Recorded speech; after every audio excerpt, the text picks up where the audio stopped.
Bonjour et bienvenue sur Monde Multipolaire. Aujourd'hui, nous réagissons au bulletin numéro 204-24 de Xavier Moreau, publié depuis Moscou ce jeudi 14 juin 2020 Comme toujours ici, notre rôle n'est pas de vous dire quoi penser ni quoi choisir. Nous sommes là pour vous présenter les faits, les remettre en contexte et vous laisser forger votre propre opinion. Vérifiez toujours les informations par vous-même, croisez les sources, consultez les médias anglophones, francophones, les institutions internationales.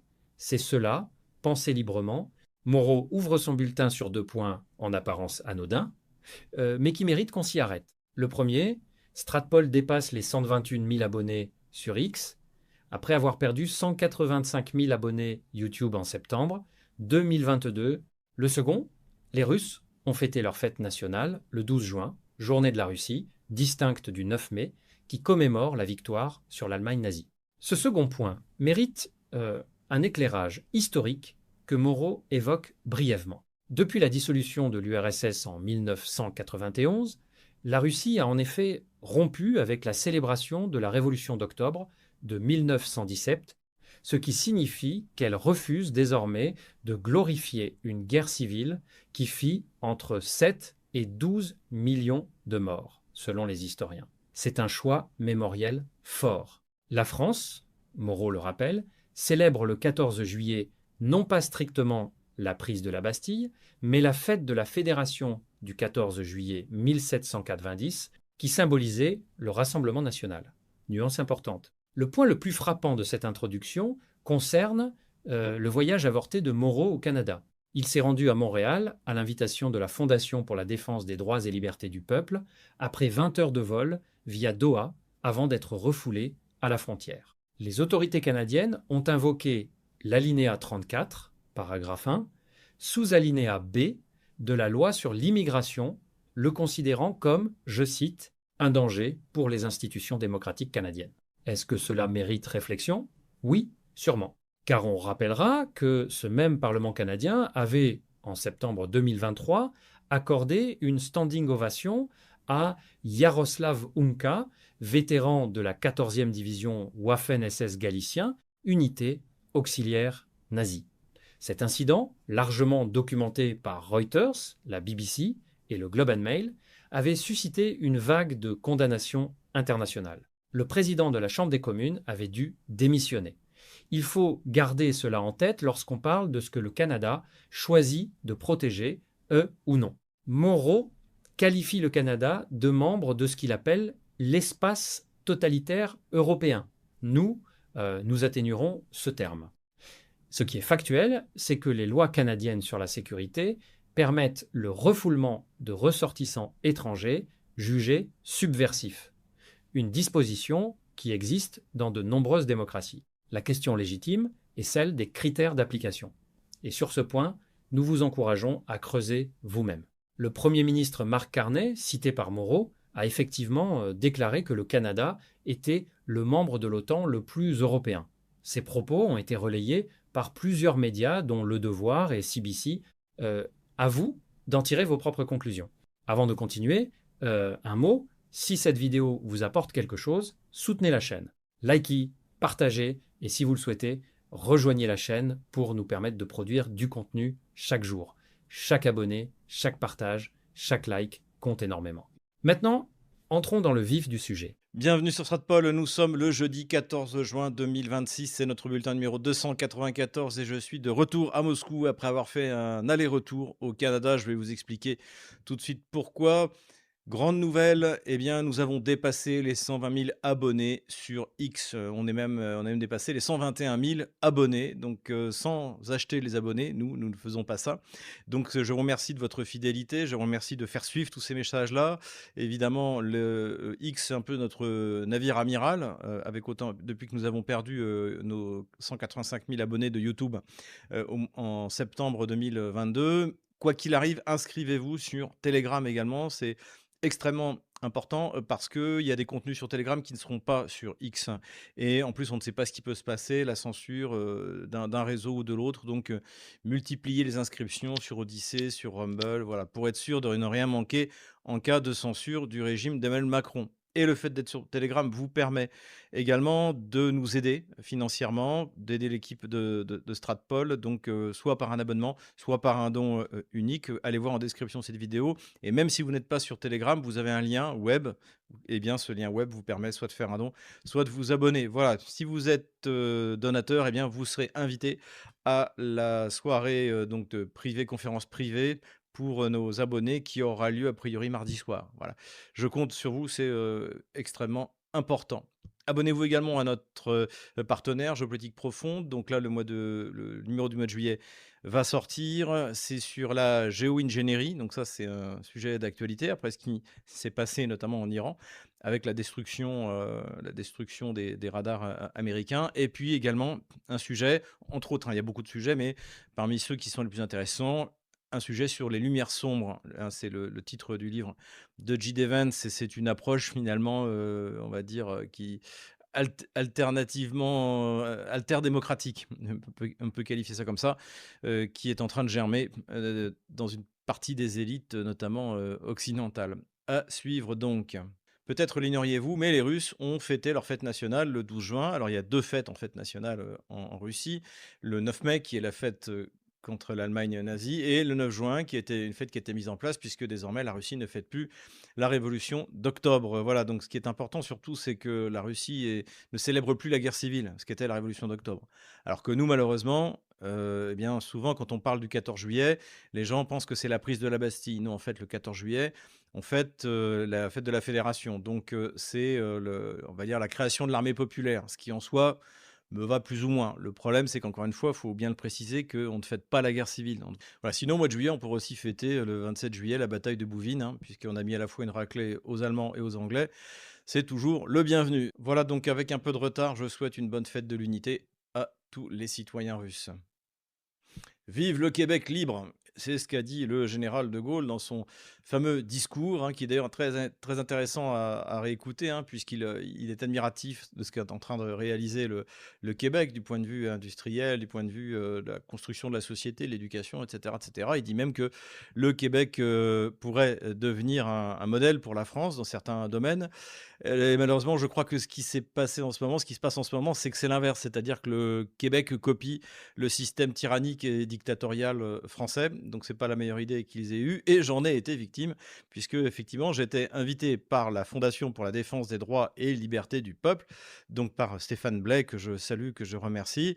Et je me suis donc coltiné en passant par Doha, 20 heures d'avion, hein, 7 plus 13, et en arrivant, eh bien, un douanier m'a expliqué que j'étais un danger pour la démocratie canadienne. Alors d'ailleurs, je vais même vous lire, tellement ça vaut son pesant de cacahuètes, ce qu'ils ont dit. De l'avis du douanier, l'alinéa 34.1b1, du fait qu'il y a des motifs raisonnables de croire qu'il est un résident permanent ou un étranger qui est interdit de territoire pour des motifs de sécurité parce qu'il se livre à la subversion contre toute institution démocratique au sens où cette expression s'entend au Canada. Donc là, je dois dire la classe. Donc après avoir été désigné ennemi public presque numéro un en France, je le suis également au Canada. Mais d'ailleurs, c'est ce que j'ai demandé au douanier, bon, qui était gentil, il comprenait pas trop ce qui se passait, et visiblement ses connaissances en géopolitique étaient assez limitées.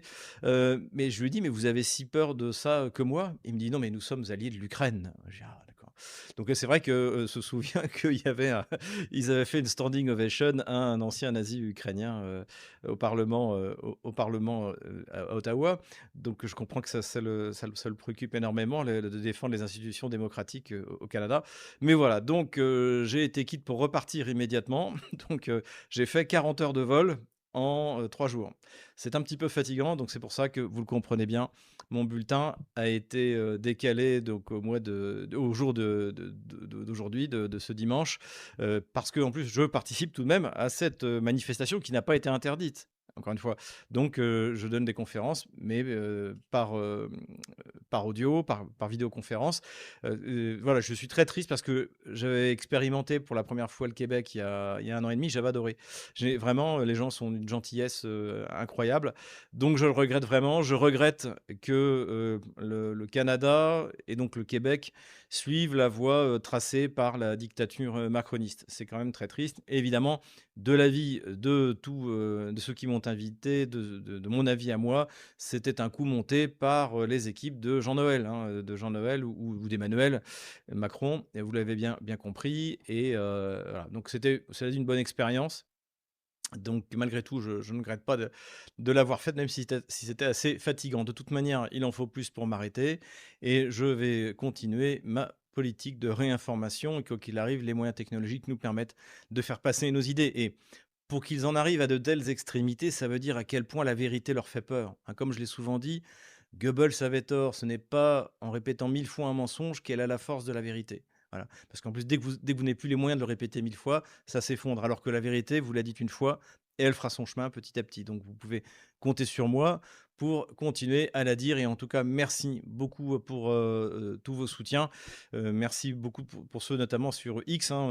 On a tout d'un coup eu 2000 abonnés en plus. Donc je pense que c'est l'effet, la réaction notamment eh bien, des Canadiens francophones, des Français du Canada, comme disait le général de Gaulle, qui sont venus m'écouter et me soutenir. Voilà, le combat continue, ne vous inquiétez pas, on les aura. On les aura. Et d'ailleurs, pour finir sur ce sujet-là, pas plus tard qu'hier, le Mac Carney, donc, qui est le nouveau Premier ministre, soi-disant conservateur, élu au Canada, disait que le Canada était des membres de l'OTAN le plus européen. Et malheureusement, je crois que c'est vrai. C'est-à-dire que le Canada fait partie, en tout cas pas le peuple canadien, mais les autorités canadiennes font partie de ce que j'appelle l'ETE, c'est-à-dire l'espace totalitaire européen, qui est donc par extension de ce qu'a fait de l'Union européenne notre beau continent. Voilà un peu ce que je voulais dire à ce sujet. Je fais l'impasse sur l'économie cette semaine, tout simplement parce que j'ai pas eu trop le temps de regarder les informations économiques intéressantes. Mais je vous rappelle que si vous voulez venir ouvrir un compte en Russie, c'est tout à fait possible. Donc n'hésitez pas. Vous avez en description de cette vidéo le lien pour Divergence Service qui vous propose toute une gamme de services, donc comme le nom l'indique, et vous pouvez aller y faire un tour. Mais on passe maintenant directement aux politico-stratégiques. Et la première nouvelle politico-stratégique de la semaine, eh bien, c'est la victoire relative de Pachinian en Arménie. Donc, il est en baisse par rapport à son score de 2021, puisqu'il avait 71 députés, qu'aujourd'hui, il en a 64. Et je crois d'ailleurs qu'il avait la majorité constitutionnelle à cette époque-là. Donc, il a baissé, mais malgré tout, c'est une large victoire. Et il va dominer le Parlement arménien. Cela dit, si jamais il veut rentrer dans l'Union européenne, je pense que là, il ne pourra pas échapper à un référendum. Le scrutin pose beaucoup de questions en ce qui concerne sa fiabilité, puisque, eh bien, et en plus, a priori, une fois de plus, le régime de Paris, le régime d'Emmanuel Macron, qui aurait fait de l'ingérence dans cette élection. Donc, décidément, on les accumule, hein, la Roumanie, la Moldavie, l'Arménie. Mais encore une fois, c'est le modèle aujourd'hui de la République française. Emmanuel Macron est arrivé sur un coup d'État médiatico-judiciaire en 2017 et depuis, là aussi, on répand, malheureusement, la France, enfin la République française répand ses fautes, son totalitarisme, sa tyrannie, son absence d'état de droit partout où elle le peut. Donc c'est bien triste. Ce qu'il faut voir, c'est que du côté russe, finalement, on prend ça avec une certaine philosophie, puisque l'Arménie n'est pas stratégique pour la Russie. Hein, d'ailleurs, il n'y a pas de frontière commune entre la Russie et l'Arménie. La Géorgie, par exemple, ou l'Azerbaïdjan sont bien plus stratégiques pour la Russie que l'Arménie. Finalement, le problème de l'Arménie, c'est que si les Arméniens s'imaginent qu'ils seront protégés en se rapprochant de l'Union européenne, ils se fourrent le doigt dans l'œil. Si tout d'un coup les Azéris décident de nouveau d'attaquer l'Arménie pour s'emparer du corridor, pour rejoindre leur enclave, l'Union européenne ne bougera pas, ou ils mettront des sanctions dont l'Azerbaïdjan n'a absolument rien à faire, puisqu'en plus l'Union européenne est dépendante du gaz azéri. Donc on est dans du grand n'importe quoi du côté arménien. Et cela dit, bon, bah, les Russes prennent ça avec beaucoup de philosophie. Encore une fois, la Géorgie aussi, aujourd'hui, qui s'entend bien avec la Russie, est bien plus stratégique pour Moscou que l'Arménie. Voilà. Bon, c'est triste pour les Arméniens. Je pense qu'ils se fourrent le doigt dans l'œil et s'imaginent que les Européens, encore une fois, ou les Américains, bougeront le petit doigt si l'Azerbaïdjan décide de bouger précisément. Et d'ailleurs, l'élection de Pachinian a été très bien accueillie, devinez où? En Turquie. Voilà, grand allié de l'Azerbaïdjan. Rencontre à Londres du chancelier allemand Merz, du futur ex-premier ministre Starmer, du futur ex-président Emmanuel Macron, qui était avec le chef de la junte kievienne, hein, c'est comme ça que ça s'appelle. Ça va faire bientôt 2 ans qu'il n'y a plus d'élections. Ça fait plus de 2 ans maintenant qu'il n'y a plus d'élections en Ukraine. Et donc, ils se sont rencontrés pour réaffirmer leur soutien, etc., à l'Ukraine. Bon, tout ça, c'est de la communication. Évidemment, il y a des déclarations qui ont été reprises dans la presse qui sont plutôt, je dirais, bellicistes, hein, puisque ces trois pays se sont mis d'accord pour livrer des systèmes antiaériens à l'Ukraine. Bon, ça, c'est une chose. Déjà, on ne sait pas trop où ils vont les prendre. Ce que veut l'Ukraine, c'est des patriotes, et des patriotes, il n'y en a plus. Et la deuxième chose, c'est de livrer d'aider à la conception d'armements de longue portée. Donc là aussi, on se demande de quoi il s'agit, puis de quelle portée il s'agit. Ça tourne vraisemblablement autour des drones à longue portée, donc la société Farpoint, qui est en fait un moyen de voler pour Zelensky l'argent des contribuables européens, et de copier le, le Flamingo, qui est en fait une copie d'une production anglaise. Voilà un peu de quoi il est question. Donc la Russie a convoqué les ambassadeurs de ces trois pays, le ministère des Affaires étrangères, dont notre ambassadeur, Monsieur de Rivière, qui d'ailleurs a fait un bon exemple de diplomatie, puisqu'en sortant, il était interrogé par la presse et il a dit: «Eh bien, on a eu une très bonne discussion». Ça fait plaisir de temps en temps de voir un diplomate qui fait son travail, plutôt que de menacer et d'être agressif en permanence. Voilà, quoi qu'il arrive, les choses se sont toujours bien passées quand on finit une négociation, et les choses, même si elles se passent mal, ça doit rester dans le domaine de la discrétion diplomatique, dirons-nous. La Russie n'était pas le seul pays à être mécontent. Il y a eu également la Pologne, qui se trouve un peu mise au second plan. Et oui, la Pologne est un personnage non joueur, hein. C'est un des pays mendiants de l'Union européenne qui reçoit de l'argent. Donc, finalement, les trois pays, dont deux de l'Union européenne, la France, l'Allemagne, ajoutons à ça l'Angleterre, ne s'intéressent pas réellement à avoir les Polonais dans les pattes, d'autant plus que la Pologne est vue comme l'agent américain par excellence sur le continent européen.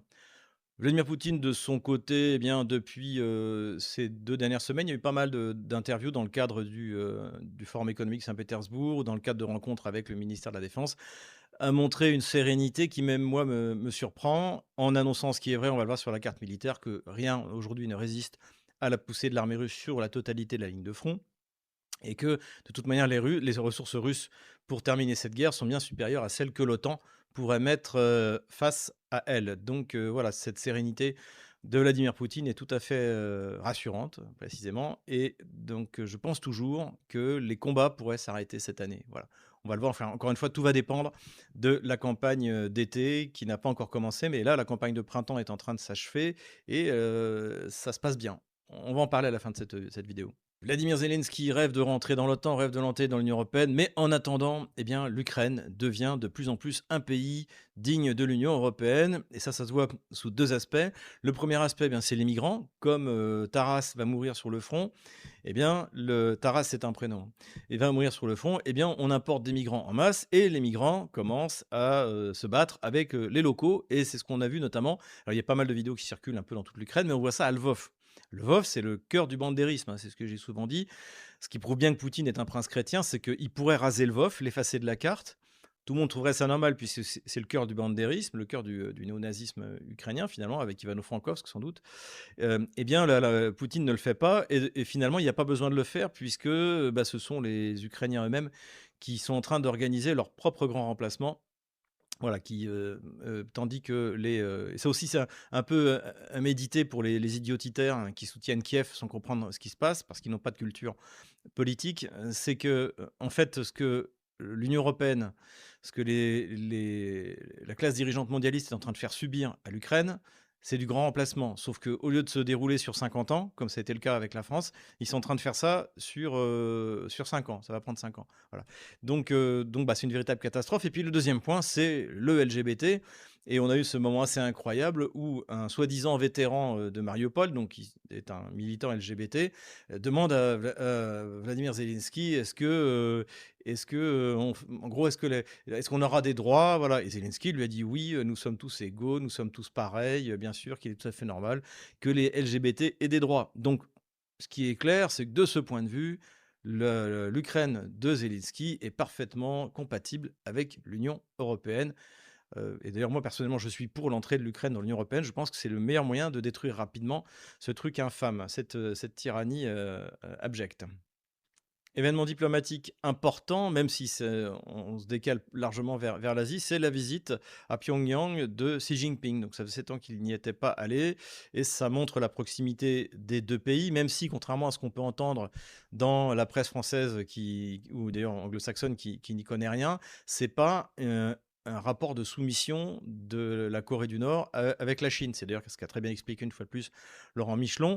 Déjà, c'est s'imaginer que, Kim Jong-un puisse, se soumettre à qui que ce soit, c'est mal connaître la mentalité, des Nord-Coréens. C'est tout simplement impossible et d'ailleurs, si on se souvient bien, Kim Jong-un n'avait pas été, là pour les, 80 ans de la victoire, du 9 mai, alors que Xi Jinping était invité et que lui aussi était invité parce qu'il ne voulait pas que la vedette lui soit prise par Xi Jinping. Donc ça aussi, faut bien le garder en tête. La Corée du Nord et ses dirigeants sont extrêmement fiers de ce qu'ils sont et de ce qu'ils ont accompli. Donc il n'y a pas de soumission de Kim Jong-un et de la Corée du Nord à qui que ce soit, même à ce puissant voisin qu'est la Chine. Sommes-nous proches de la paix au Moyen-Orient? Eh bien, on peut s'interroger. On va voir si aujourd'hui un accord sera signé. Trump est enthousiaste. Les Iraniens, eux, prennent leur temps. Et si on en croit la presse, israélienne et la presse, en général, eh bien, notamment je crois que c'est Axios, pour Netanyahou, la pilule est amère, à digérer, on va dire et effectivement, cet accord, si jamais il est réalisé, donc, qui se traduit notamment de la part des monarchies du Golfe, notamment du Qatar, notamment des Émirats arabes unis, par la libération d'une partie des fonds iraniens qui ont été bloqués. On parle de 6 milliards par-ci, 6 000 par-là, plus 6 milliards de prêts que le Qatar est prêt à faire à l'Iran. Donc ce serait une victoire iranienne. Il y a pas d'autre mot. Une victoire, iranienne et en échange, donc ouverture du détroit d'Ormuz. En tout cas, c'est ce qu'a dit, Donald Trump. Donc c'est une défaite complète pour Israël. C'est-à-dire que l'Iran sort plus puissante et plus forte après, cette attaque catastrophique du 28 février dernier, si je me souviens bien, qu'elle n'y est rentrée. Donc voilà, la question, c'est que peut faire encore Israël pour empêcher que cette trêve soit signée? Sera-t-elle signée? On va voir. Quoi qu'il arrive, pour l'instant, cette opération pour Donald Trump est une véritable catastrophe. Nous, en tant que Français, Européens, on peut s'interroger sur le fait si cette distance prise par Donald Trump vis-à-vis de Netanyahou, vis-à-vis du lobby sioniste à l'intérieur des États-Unis, est-ce que ça veut dire que Donald Trump peut prendre la même distance avec les néocons qui composent son parti et l'opposition démocrate qui veulent continuer la guerre en Ukraine? Voilà. Et donc ça, c'est aussi un moment extrêmement important. Ou est-ce que finalement Donald Trump, au contraire, va, à la demande de ces néoconservateurs qui voient plus la Russie comme un ennemi que l'Iran, eh bien, va pouvoir reconcentrer des forces pour soutenir l'Ukraine. Pour l'instant, je ne peux pas répondre à cette question. J'espère que non. On reste toujours dans l'ambiance hein, de ce qu'a dit Rubio la semaine dernière en disant que les Américains n'étaient pas neutres, ils soutenaient l'Ukraine. Voilà un peu la question qu'on peut se poser, sachant qu'on a eu un signal quand même plutôt positif de la part du général Grinkevich, donc qui est ce qu'on appelle le SACEUR, hein, le commandant suprême des forces de l'OTAN en Europe, qui a déclaré que la Russie ne cherchait pas le conflit. C'est dans le Financial Times, hein, c'est pas dans un organe de propagande du Kremlin. Donc ça c'est plutôt encourageant et ça démontre complètement le narratif qu'on nous a balancé depuis le début, c'est-à-dire que une fois que la Russie en aura fini avec l'Ukraine, elle va envahir l'OTAN. La Russie n'en a rien à faire de l'OTAN et des pays baltes encore plus. C'est un boulet qu'elle laisse volontiers aux grandes puissances européennes comme la France ou l'Allemagne. Voilà. Donc c'est quelque chose de plutôt encourageant, mais aussi simultanément, on a cette déclaration donc, du général Kenkevich, on a celle du général allemand Freuding qui lui commande les forces allemandes et qui dit qu'en 2029-2030, il faut être prêt à faire la guerre à la Russie. Donc finalement, on voit que le bellicisme, il est plutôt du côté européen maintenant, notamment du côté allemand.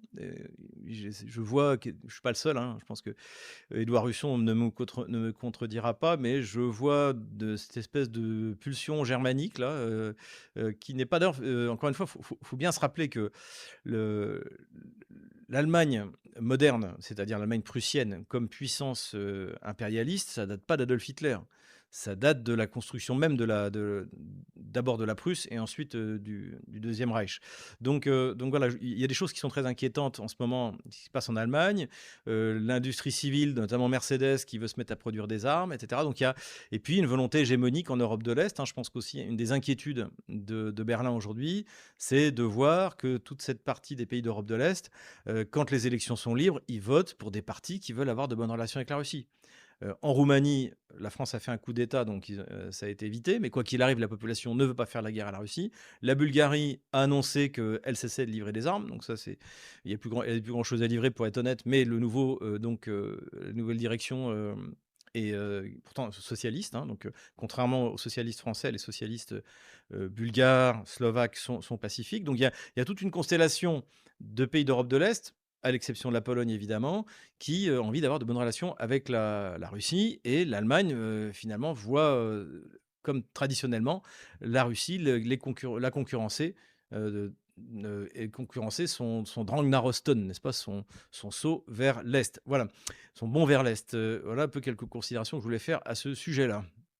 Et puis, dernière nouvelle politico-diplomatique, d'après les rumeurs qui courent dans la presse occidentale, eh bien, les pays européens seraient fatigués de Kaja Kallas. Donc, Kaja Kallas, je l'aime beaucoup, c'est elle qui a signé les sanctions contre moi le 15 décembre 2025. Et bon, elle s'est fait remarquer quand même à plusieurs reprises par ses déclarations stupides et puis également par son agressivité. Donc, si effectivement les pays européens sont en train de se rendre compte que bon, la guerre est perdue, il va falloir remplacer vraisemblablement Kaja Kallas par quelqu'un d'autre de plus accommodant pour que l'Union européenne ne soit tout simplement pas écartée des négociations qui finiront bien par arriver. Voilà un peu l'analyse qu'on peut faire sur ce prochain licenciement, peut-être. Ce ne sera pas une grosse perte, en tout cas pour nous.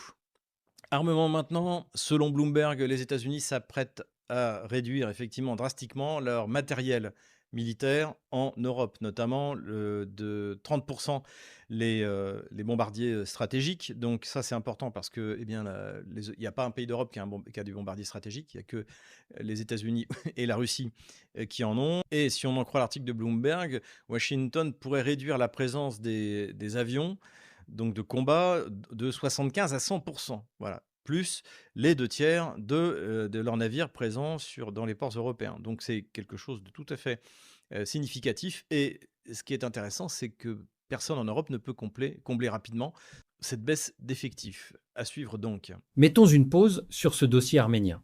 Les résultats sont désormais officiels.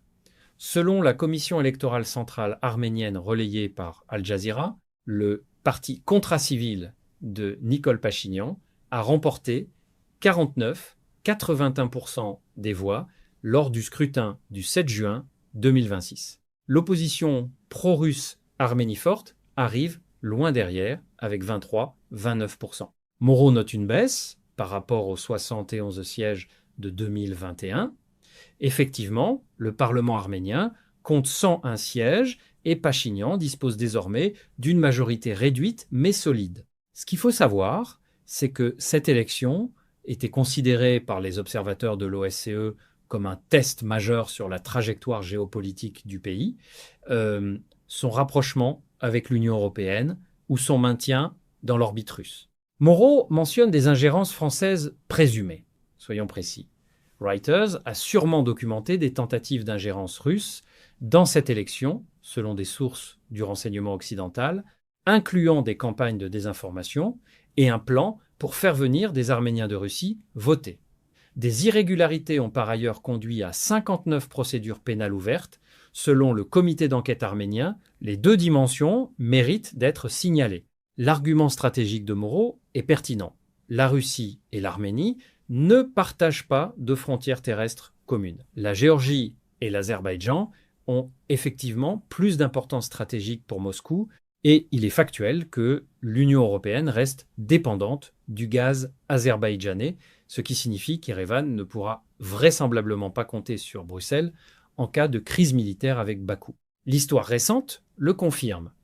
En 2023, lors de la reprise du Haut-Karabakh par l'Azerbaïdjan, l'UE n'a pas bougé militairement. Continuons avec le sommet de Londres. Ce sommet à 3 est factuel. Les médias britanniques, dont le Guardian et la BBC, ont confirmé cette rencontre entre Friedrich Merz, Keir Starmer et Emmanuel Macron, les déclarations portent sur deux axes: la livraison de systèmes antiaériens supplémentaires à l'Ukraine et le soutien au développement d'armements à longue portée, notamment des drones. Moreau souligne que la Russie a convoqué les ambassadeurs des trois pays et que l'ambassadeur français de Rivière aurait répondu avec discrétion diplomatique en déclarant « Nous avons eu une très bonne discussion ».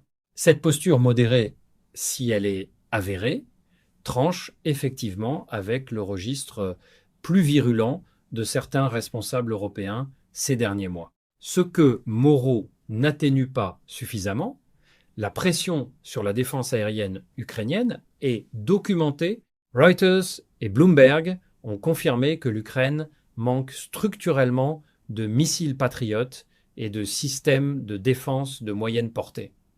L'annonce d'un soutien accru répond à un besoin réel sur le terrain. Mettons une pause ici. Les déclarations de Poutine au Forum économique de Saint-Pétersbourg de juin 2026 ont effectivement été relayées par plusieurs médias, dont Reuters. Il y a confirmé que 700 000 soldats russes sont déployés sur le terrain ukrainien. Ce chiffre mérite d'être contextualisé. Le ministre ukrainien de la Défense Reznikov avait en 2022 annoncé une armée d'1 million d'hommes. Si l'Ukraine recrute 30 000 hommes par mois, comme elle l'affirme, les effectifs théoriques devraient être considérables. L'écart entre cette arithmétique et les difficultés réelles de mobilisation signalées par les médias ukrainiens eux-mêmes, y compris Ukrainska Pravda, est sûrement l'un des faits les plus révélateurs de l'état réel du conflit. Continuons avec deux sujets sensibles que Moreau aborde dans la vidéo. Attention ici. Moreau emploie le terme « grand remplacement », expression chargée idéologiquement que nous ne reprenons pas à notre compte. Ce qui est factuel, l'Ukraine connaît une crise démographique grave liée au conflit. Selon les Nations Unies, plus de 8 millions d'Ukrainiens ont quitté le pays depuis 2022.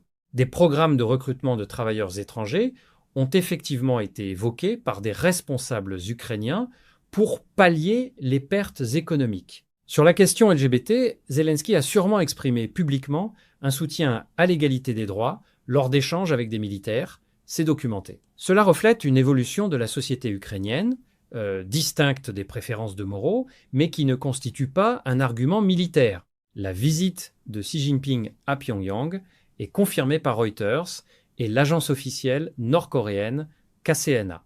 Il s'agit effectivement de sa première visite depuis 2019, selon plusieurs sources concordantes. L'analyse de Moreau sur l'autonomie stratégique nord-coréenne est documentée. Kim Jong-un n'assistait pas aux célébrations du 9 mai à Moscou, préférant envoyer une délégation de second rang.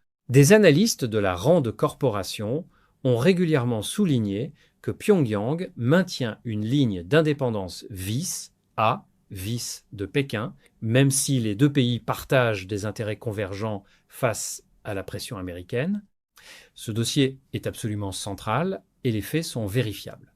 Le 12 juin 2026, CNN et Axios ont confirmé que les négociations américano-iraniennes étaient dans leur phase finale. Trump a déclaré sur Truth Social qu'un accord était, en grande partie négocié, prévoyant un mémorandum d'entente en première phase, suivi de négociations sur le programme nucléaire dans un délai de 30 à 60 jours. Les contours de cet accord, réouverture progressive du détroit d'Ormuz, dégel partiel d'actifs iraniens bloqués à l'étranger et fin du blocus américain des ports iraniens. L'Iran parle de frais de service et non de péage, ce qui signifie qu'il maintient une forme de contrôle sur le détroit. Moreau qualifie cela de victoire iranienne. Un responsable israélien anonyme cité par NPR a effectivement déclaré que cet accord envoie un signal dangereux en montrant que l'Iran dispose d'une arme aussi efficace que l'arme nucléaire, le contrôle du détroit d'Ormuz. Ce détroit, rappelons-le, concentre environ 20% du commerce mondial de pétrole, selon l'agence américaine d'information sur l'énergie. La question posée par Moreau est pertinente. Est-ce que la distance prise par Trump avec Netanyahou peut se reproduire sur le dossier ukrainien? C'est une hypothèse que des analystes du think tank Council on Foreign Relations ont également formulée. Pour l'heure, les déclarations de Rubio indiquent que les États-Unis restent soutiens de l'Ukraine. Les faits sont là. Bloomberg a confirmé en mai 2026 que les États-Unis retireront 5000 soldats d'Allemagne dans un délai de 6 à 12 mois. Le commandant suprême des forces alliées en Europe, le général Alexus Grinkevich, a déclaré lors d'une conférence de presse à Bruxelles le 19 mai que des retraits supplémentaires étaient absolument à prévoir. Ces informations sont sourcées chez Military Times et Bloomberg. Les chiffres avancés par Moreau sur 75 à 100% des avions de combat et 2 tiers des navires sont plus élevés que ce que nos sources corroborent à ce stade. Ce qui est établi, les États-Unis envisagent sûrement un désengagement progressif de leur présence aérienne et navale en Europe. L'Euronews a vérifié que la législation américaine impose des garde-fous. En dessous de 16 000 soldats en Europe, le Congrès doit être consulté. Les annonces actuelles se situent encore loin de ce seuil. Armement toujours, l'hécatombe continue pour les aéronefs américains donc sur l'Iran. Donc on a fait le décompte depuis le début. Il y a plusieurs tableaux qui ont été publiés. J'ai l'impression que les Américains ont perdu plus d'aéronefs en quelques mois contre l'Iran que la Russie face à l'OTAN depuis 2022. Ça vaudrait le coup de faire un classement.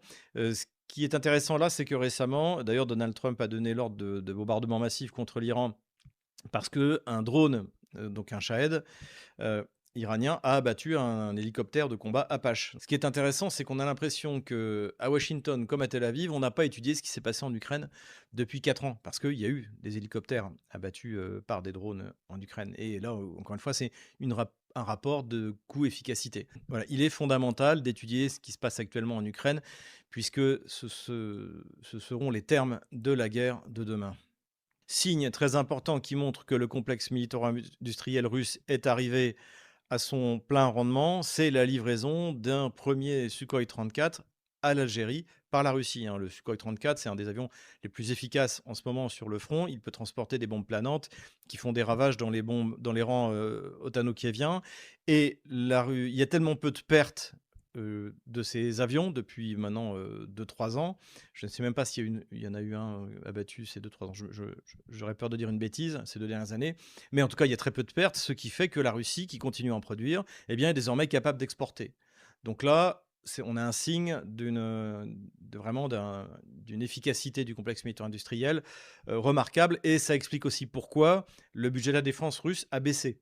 Comme je l'avais expliqué, c'est pas parce qu'il y a plus d'argent pour la défense, c'est parce que l'effort de rattrapage a été accompli. Il a été accompli en 2023-2024 et petit à petit, eh bien, les budgets de la défense vont baisser et non seulement le complexe militaire industriel russe sera capable de fournir l'armée russe, mais il va être, et on le voit maintenant avec l'Algérie, il est capable maintenant de commencer à produire et à exporter. Terrorisme maintenant, et d'ailleurs, comme l'a souligné Vladimir Poutine dans une de ses interviews, eh bien, l'Ukraine et l'OTAN, faute de pouvoir l'emporter sur le champ de bataille, ce que nous avons tous analysé, eh bien, est passé de manière radicale, a fait un virage à 100% vers le terrorisme. Donc, ça concerne des frappes sur des cibles civiles délibérément. On l'a vu, encore une fois, le massacre de Starobelsk. Et là aussi, de frapper sur des bâtiments symboliques. Et il y a quelque chose de très triste qui s'est passé, c'est que les Kieviens ont attaqué le panorama de la défense de Sébastopol. Donc, en fait, qu'est-ce que c'est que ce panorama? C'est une grande fresque qui a été peinte par un Français, d'ailleurs, qui s'appelle François Roubaud, qui décrit la défense de Sébastopol en 1854-55, à l'époque où là aussi on faisait la guerre pour faire plaisir aux Anglais contre nos alliés russes, hein. Idée géniale de Napoléon III. Je pense qu'au niveau de la nullité diplomatique, on est à peu près au niveau de la diplomatie de Napoléon III, qui a fait à peu près n'importe quoi pendant 20 ans, enfin presque 20 ans où il a dirigé la France, malheureusement. Et là, on est à peu près au même niveau d'imbécilité, hein, d'absurdité dans notre diplomatie. Enfin voilà, donc le feu a été éteint, mais la toile a énormément souffert, comme on peut le voir sur ces images.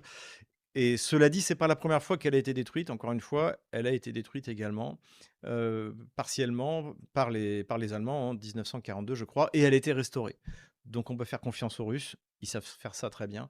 C'est que ce panorama sera, restauré, voilà. Donc là, on est dans de l'ucroterrorisme, hein, classique. Plus grave, c'est que les frappes sur la centrale nucléaire de Zaporojé continuent, malgré la présence de l'AIEA, malgré les avertissements qui ont été lancés par l'AIEA, eh bien, les Kieviens, là aussi, essayent de faire monter la pression sur la Russie en menaçant d'un accident nucléaire grave, ce qui est complètement absurde, et ce qui est fait sans qu'aucune remarque ne soit faite de la part de Paris, Londres ou Berlin, hein. C'est quand même quelque chose d'assez extraordinaire. Terrorisme enfin, ou plutôt cette fois bioterrorisme. L'ancienne qui vient donc donner sa démission, directrice du renseignement américain, Madame Tulsi Gabbard, donc elle a quitté son poste il y a 15 jours pour soigner son mari qui a le cancer. Ça s'est passé en bonne intelligence avec Donald Trump, et elle a dit que plusieurs dossiers sur lesquels elle avait travaillé, donc les ingérences, les pseudo-ingérences russes au moment de la campagne électorale avec Donald Trump lors de son premier mandat, euh, toutes ces questions-là, eh bien, elle allait publier les recherches qui avaient été faites, et notamment sur les, euh, les laboratoires biologiques américains, donc qui sont organisés par le Pentagone. Donc, je rappelle, l'administration Biden nous avait dit que c'était la désinformation russe, hein, etc., etc. Le résultat, c'est qu'en fait, si, ils existent. Il y en a 120 à peu près, dont 40 en Ukraine. Et surtout, ça a impliqué énormément les Ukrainiens eux-mêmes, enfin les scientifiques ukrainiens eux-mêmes. Donc, c'est-à-dire que c'est une coopération entre les États-Unis et l'Ukraine. Donc ça, c'est quelque chose d'extrêmement dangereux. En tout cas, merci à Tutsi Gabbard d'avoir eu le courage de publier ces informations. Et ce qu'on peut dire, c'est que la réalité dépasse le complot, hein. Voilà. Empire du mensonge maintenant, et tout de suite, le moment bunker. Das war ein Befehl! Et le bunker cette semaine, c'est le studio de LCI où s'est enfermé Pujadas et Gamelin Trinquant, un spécialiste de la zone. Rappelez-vous, en 2019, il mettait Sochi en Crimée.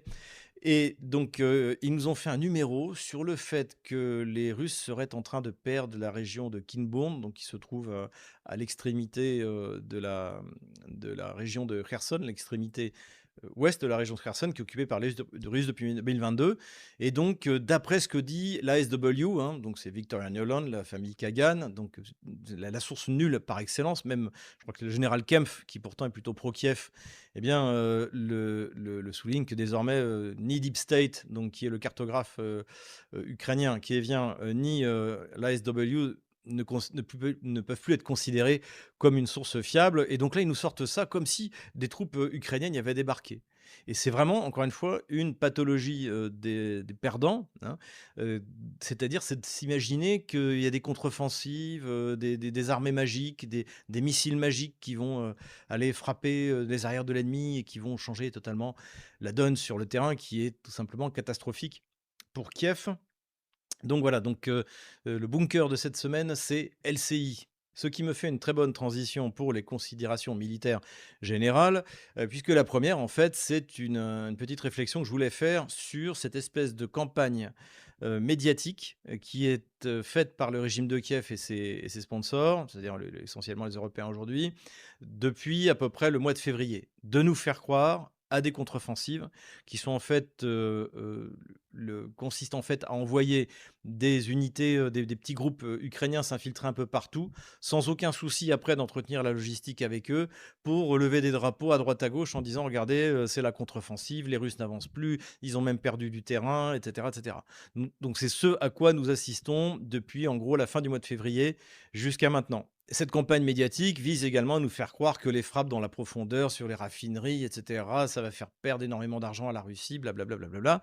Donc tout ça est totalement bidon, et surtout est en train de percuter le mur de la réalité, parce que là, l'armée otano-kievienne est sur le point de perdre plusieurs villes forteresses qui sont essentielles pour la défense de l'ultime ligne de défense, notamment otano-kievienne dans le Donbass. Je parle de Konstantinovka, on va le voir sur la carte militaire, mais également de Krasny Liman, qui avait été reprise par par les Otanokieviens à la fin de l'année, à l'automne 2022. Voilà, donc là, l'armée russe avance très très fort et rien ne semble l'arrêter, de la même manière qu'on va le voir également sur le front de Kherson. Là aussi, les soi-disant contre-offensives ukrainiennes ont coûté extrêmement cher et n'ont servi absolument à rien. Les Russes ont légèrement reculé, tout détruit, et maintenant ils recommencent à avancer. Et surtout, Kiev est obligé de prélever des unités à droite à gauche pour les envoyer, pour essayer d'empêcher l'armée russe de progresser dans la direction de Soumy ou dans la direction de Kharkov, où là aussi, elle progresse depuis plusieurs semaines.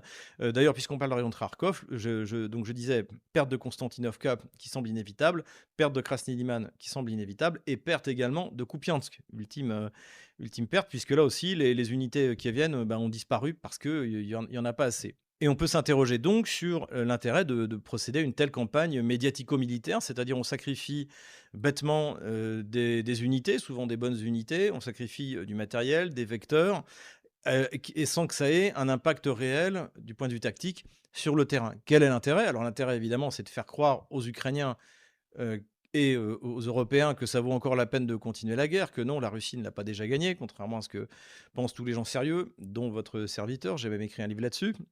Et donc la question, en fait, c'est à quoi ça sert? En dehors de ça, ça sert également à lever des fonds, puisque Zelensky s'apprêterait à demander encore plus d'argent, notamment 20 milliards, pour faire brûler la Russie, tel qu'il l'explique, en disant que ça y est, c'est le bon moment, on peut y aller, on a ce qu'il faut. Bon, c'est totalement bidon. Je pense qu'il s'agit aussi de voler de l'argent et aussi parce qu'il s'agit d'augmenter les salaires des militaires ukrainiens qui sont très mal payés, contrairement aux militaires russes, qui en plus ne veulent pas y aller parce qu'encore une fois, qui a envie de se battre pour un pays qui n'existe pas? L'Ukraine désigne un territoire, pas une nation. Et ceux qui croyaient à cette chimère, eh bien, sont déjà sous les drapeaux, soit même sont morts depuis longtemps. Donc, il faut motiver les gens. Je pense que même en augmentant les salaires, et ça les motivera pas plus. Tout ce qui motive les jeunes Ukrainiens aujourd'hui, c'est de quitter l'Ukraine, précisément, ou alors de les remplacer par des mercenaires. Et c'est des chiffres qui sont donnés ouvertement par les autorités kieviennes, de remplacer notamment l'infanterie, c'est ce qui manque énormément, on l'a souvent dit aux Otanokieviens, à hauteur de 30 et même 50% de mercenaires. Donc, on essaie de nous faire croire depuis le début que les pertes ukrainiennes sont minimes, mais où est passée l'armée d'1 million d'hommes? Vladimir Poutine a confirmé qu'il y a bien 700 000 hommes russes sur le terrain. Donc, en principe, les Russes sont en infériorité numérique par rapport à une armée d'au moins 1 million d'hommes. 1 million d'hommes, c'était le chiffre qui était donné par le ministre de la Défense en 2022, ukrainien, Reznikov, qu'il avait une armée d'1 million d'hommes. Et ils ont continué à recruter 30 000 hommes par mois, d'après ce qu'ils disent. Donc, on doit être à une armée au moins presque de 2 millions d'hommes. Donc, pourquoi est-ce qu'ils ont des problèmes d'effectifs? Pourquoi ils sont obligés d'aller chercher des mercenaires? Donc, évidemment, ils ont menti depuis le début, ils ont menti sur leurs pertes, ils ont menti sur leurs effectifs. Et surtout, on s'aperçoit que, encore une fois, les Ukrainiens ne veulent pas y aller. C'est pour ça que il y a ces espèces de bêtes sauvages qui attaquent les citoyens ukrainiens dans la rue pour les envoyer sur le front alors qu'ils ne veulent pas y aller. Donc, c'est le sens en fait de ces grandes campagnes médiatiques, faire croire que l'Ukraine peut encore faire quelque chose et surtout, essayer de lever de l'argent pour, retarder l'inévitable victoire russe. Donc à côté de cette situation catastrophique sur le terrain, eh bien, il y a également la situation catastrophique du point de vue énergétique et Reuters souligne qu'il pourrait y avoir une crise très grave dès cet été. Pourquoi? Évidemment, il n'y aura pas de crise comme il y a eu l'hiver dernier, pour le chauffage, mais pour l'électricité à cause des climatisations. C'est-à-dire qu'il y a eu tellement de destruction de centrales électriques, du côté, ukrainien, qu'au moment où il va faire très chaud en Ukraine et où les gens vont commencer à mettre la clim, eh bien, le réseau ukrainien sera tout simplement pas en état de tenir cette poussée de la consommation. Et nous revoilà sur la carte des opérations militaires. On va commencer par les survols de drones au-dessus des pays baltes. Donc, c'est quelque chose qui inquiète de plus en plus les pays baltes. Et notamment, ça a des conséquences économiques puisque, eh bien, le lac bleu, donc c'est des zones touristiques à peu près à cet endroit-là. On est du côté de Latgalais, c'est la partie d'ailleurs la plus russophone de la Lettonie. Eh bien, les sites touristiques manquent de clients parce que les gens ont peur des drones. Également, ce qui est intéressant, c'est la destruction d'un drone ukrainien par un Rafale français au-dessus de l'Estonie, a priori. Donc, c'est des choses qui coûtent cher. Je le rappelle, les frappes en anglo-kieviennes sur la Russie, notamment sur le nord du côté de Saint-Pétersbourg.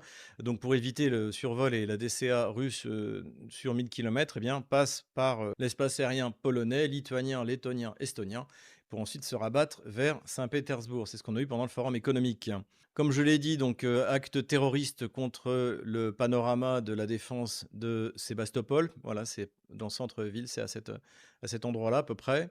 Et frappe là également symbolique sur les ponts qui relie la Crimée au continent, on va dire. Donc, sur le pont de Chongar, on se souvient, les Kieviens avaient frappé à cet endroit, c'était déjà en 2022, 2023, mais ça a que peu d'impact. Déjà, les ponts ne sont pas très longs, et en plus, je rappelle que la Crimée est une presqu'île, et donc dans presqu'île, il y a presque. Donc, ça veut dire qu'elle est reliée physiquement au continent notamment par cet axe-là, Perekop, Armiansk. Alors là aussi, là-dessus, il y a eu des bombardements, mais ça n'aura aucun impact stratégique sur la conduite des opérations par l'armée russe, hein. Donc l'idée, en fait, c'est de frapper sur des endroits symboliques, de montrer des vidéos et de faire croire que peut-être, d'après l'ASW, l'armée otano-kievienne aurait débarqué à cet endroit-là et serait en train de progresser vers Kherson. Tout ça, c'est du grand n'importe quoi. Les Russes, eux, en revanche, ils tapent sur les ponts, notamment le pont de Zatoka, donc régulièrement, violemment. Et là, c'est quelque chose qui aura beaucoup plus d'impact parce que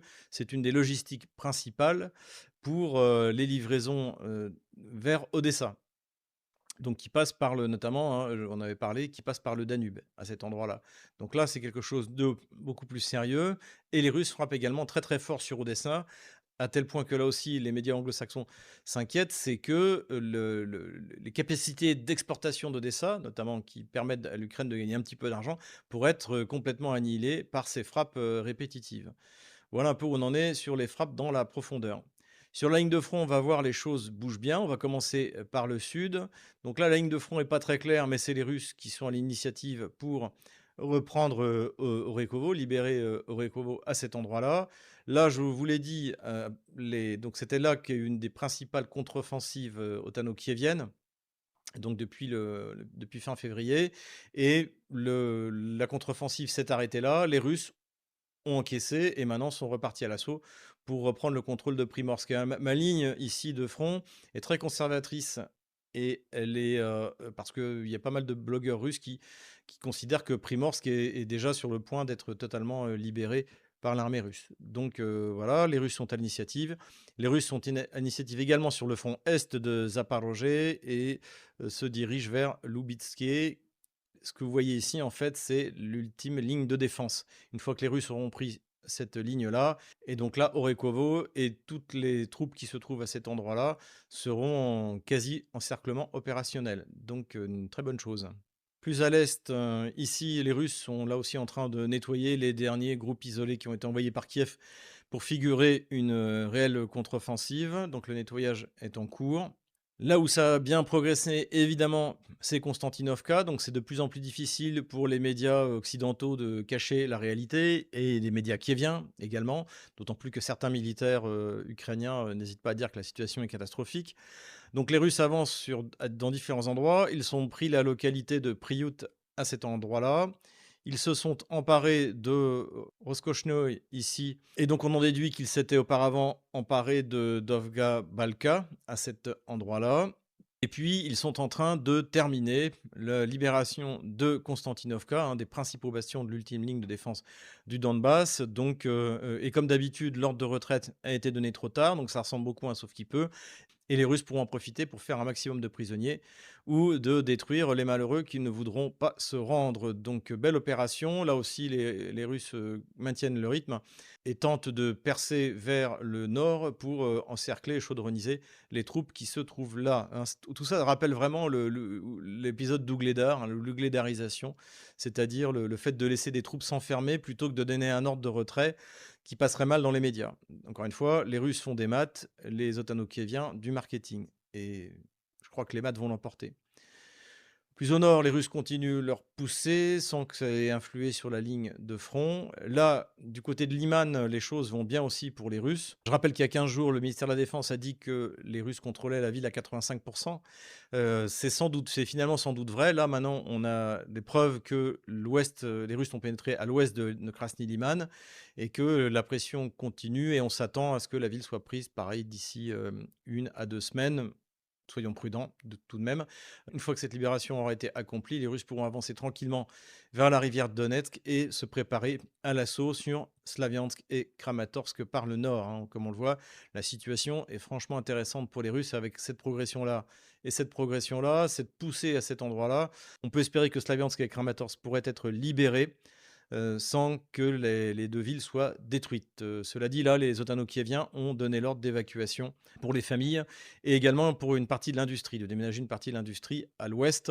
Il y a déjà 3500 ouvriers qui ont été déplacés. Donc, plus au nord, les Otano-Kieviens ont annoncé qu'ils contre-attaquaient à cet endroit-là. En fait, là, il s'agit de la brigade Azov, mais a priori, pour l'instant, rien ne le prouve sur le terrain. Et en plus, on sait très bien que quand ça commence à mal tourner, les Azovtsés sont les premiers à partir en courant. Donc, je n'y crois que modérément. Et les Russes aussi continuent leur pression sur Borovaya, à cet endroit-là.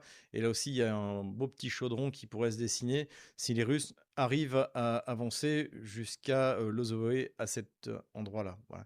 Du côté de Kupiansk, bon, j'ai pas changé la ligne de front, mais les Russes sont en train de complètement liquider les restes de l'armée otano-kievienne autour de cet endroit-là. Et les unités kieviennes auraient commencé à quitter Kupiansk et les Russes sont à peu près partout dans la ville. Voilà. Mais pour l'instant, je n'ai pas trop bougé, j'attends d'en être certain. Plus au nord, les Russes continuent leur poussée. Toujours l'idée, hein, c'est d'attaquer du côté de Veliki Burluk, qui est un nœud essentiel et qui permettrait aux Russes de revenir donc, dans cette zone qu'ils contrôlaient en 2022 jusqu'à la contre-offensive d'automne. Ils ont libéré complètement la localité d'Okromovka à cet endroit-là. Plus à l'ouest, là aussi, les Russes poussent en direction de Kharkov et ont libéré la localité de Shevchenko à cet endroit-là. Le but, c'est de prendre Kozachka-Lopan et de continuer la progression vers Kharkov. Du côté de Soumy, le front n'a pas trop bougé et Kiev y a envoyé des renforts. Voilà, j'enlève la ligne de front de la semaine dernière. Voilà où nous en sommes au dimanche 14 juin 2026. Voilà, j'espère que cette vidéo vous a plu. On a absolument besoin de vous, donc avant de raccrocher, n'hésitez pas à aller voir à la fin comment vous pouvez nous aider, c'est extrêmement important, sur les liens Telegram. Voilà, je compte sur vous. Vous pouvez également, ceux qui le souhaitent, eh bien, aider ma famille. Le lien aussi est en description de cette vidéo. En tout cas, malgré ma mésaventure au Canada, je garde le moral, je continue à me battre et je prépare encore une nouvelle contre-attaque qui devrait vous plaire. Donc restez connectés et quoi qu'il arrive, les nouvelles sur la ligne de front sont excellentes, les nouvelles politico-stratégiques sont excellentes, donc tenez bon, courage, on les aura. Venons-en à ce que Moreau appelle l'empire du mensonge et au bon cœur de la semaine. Il cible LCI et son utilisation de l'ISW, l'Institute for the Study of War, comme source principale. Sur ce point, il est important d'être nuancé. L'ISW est un think tank américain fondé à Washington, dont le financement provient en partie de contractants de défense. Ces cartes sont largement reprises par la presse occidentale. Des analystes militaires, comme le colonel Douglas MacGregor ou Brian Berletic, ont pointé des inexactitudes récurrentes dans ces projections. Mais l'ISW reste une source citée par des médias sérieux comme Reuters ou le New York Times, et il serait inexact de la disqualifier en bloc. Ce qui est factuel, le Deep State Map, cartographe ukrainien très suivi, a lui-même été critiqué pour des données en décalage avec les rapports du ministère de la Défense russe et des observateurs indépendants sur le terrain. La prudence s'impose sur toutes les sources dans ce conflit, y compris les sources russes. L'attaque contre le panorama de la défense de Sébastopol est documentée. Il s'agit effectivement d'une œuvre picturale monumentale d'un diamètre de 115 mètres, peinte par François Roubaud entre 1890 et 1915, représentant la défense de la ville lors du siège de 1854 à 1855.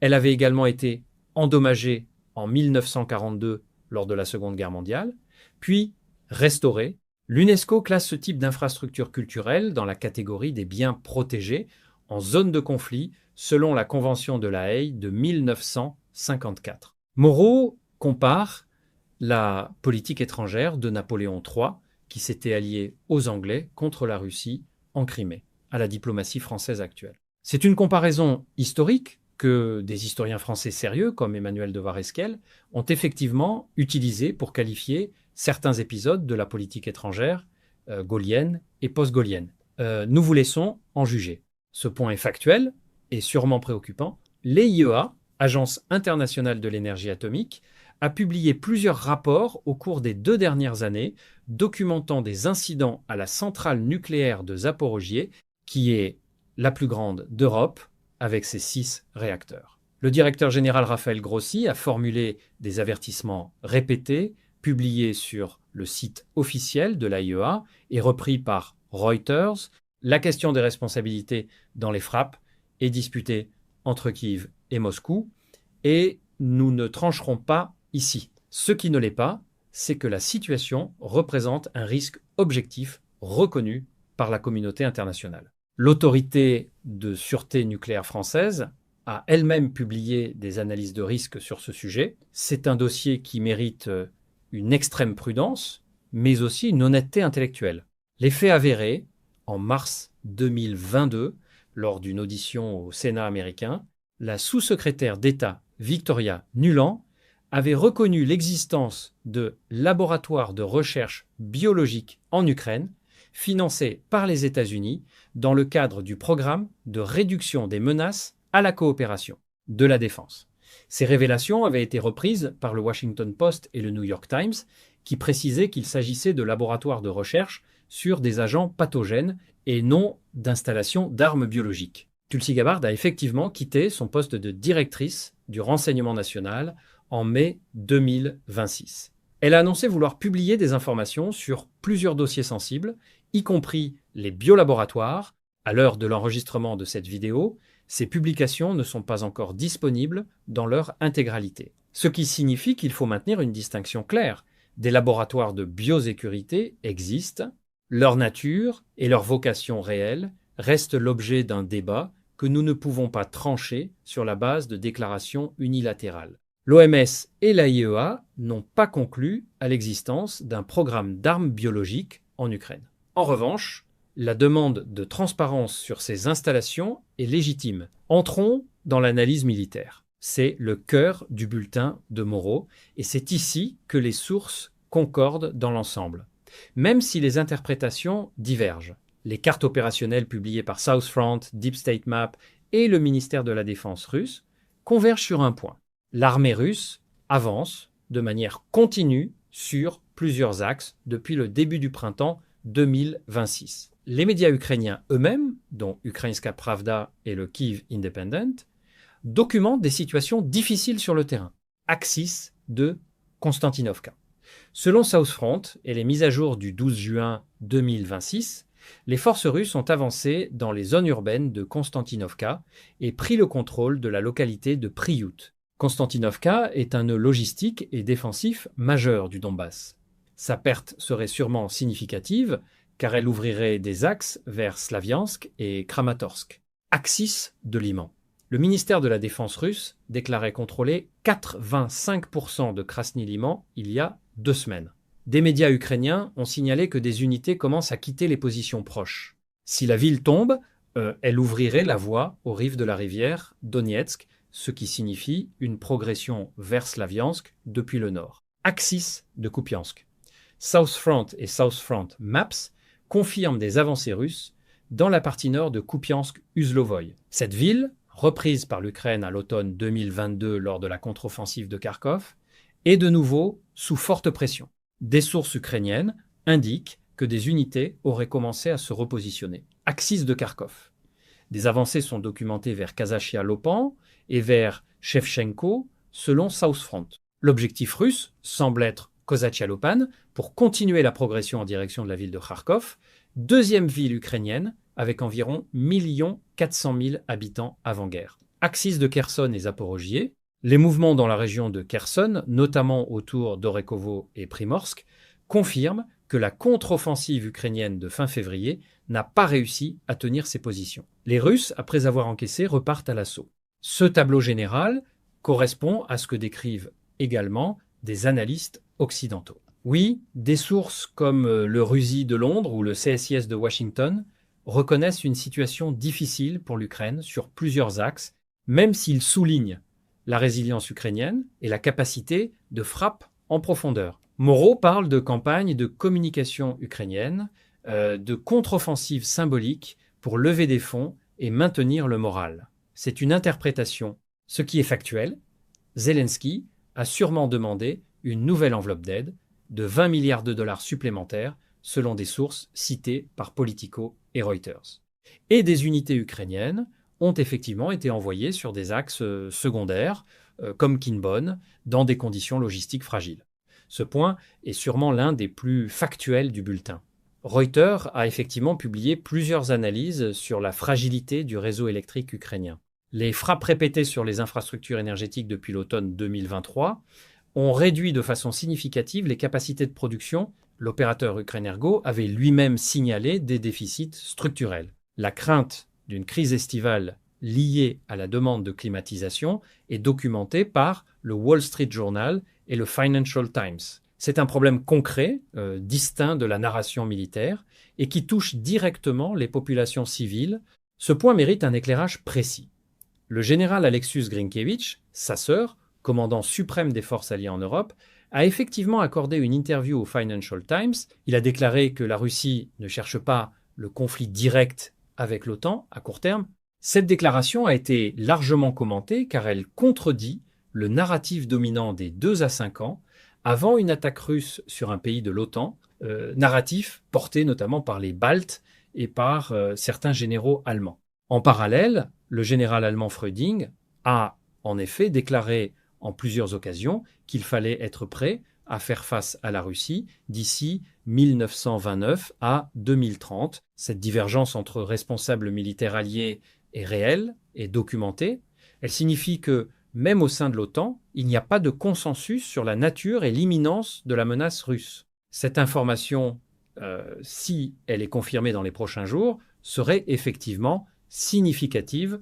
Le Sukhoi 3-4, bombardier tactique biplace, est un appareil de haute valeur utilisé pour les bombes planantes, les FAB, qui ont causé des dégâts importants sur les lignes ukrainiennes. Sa livraison à l'Algérie signalerait une capacité d'exportation retrouvée.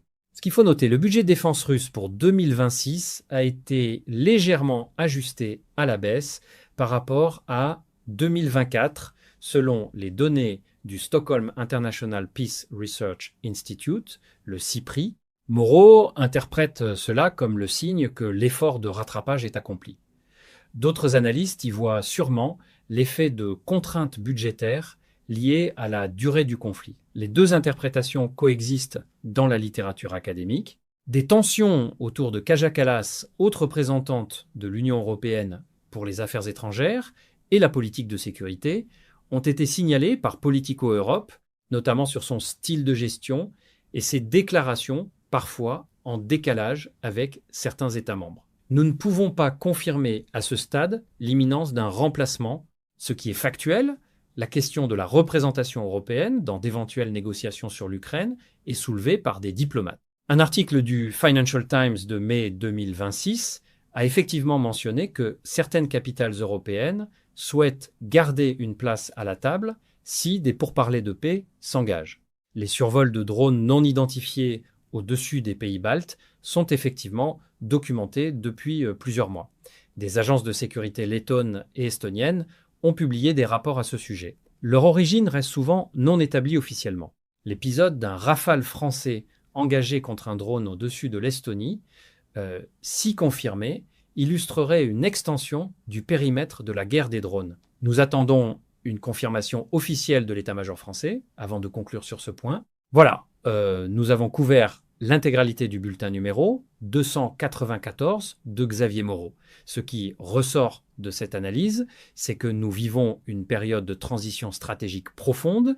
Le rapport de force entre les États-Unis et l'Iran se reconfigure. Le retrait progressif des États-Unis d'Europe réorganise l'architecture de sécurité du continent Et sur le front ukrainien, la situation militaire évolue de manière significative dans un sens défavorable pour Kiev sur plusieurs axes, même si la résistance ukrainienne reste une réalité que des médias sérieux continuent de documenter. Nous ne sommes pas là pour vous dire qui a raison ou tort dans ce conflit. Nous sommes là pour vous donner les faits vérifiables, sourcés, et vous laisser forger votre propre jugement. Croisez toujours les sources. Lisez Reuters, Bloomberg, le Financial Times, Al Jazeera, le Washington Post, mais lisez aussi les analyses critiques. C'est cela, la pensée libre. Si cette vidéo vous a apporté quelque chose, n'oubliez pas de liker, de partager et de rejoindre la chaîne. Chaque abonnement, chaque partage nous permet de continuer à produire du contenu quotidiennement. Nous comptons sur vous. Et comme toujours, à très bientôt sur Monde Multipolaire.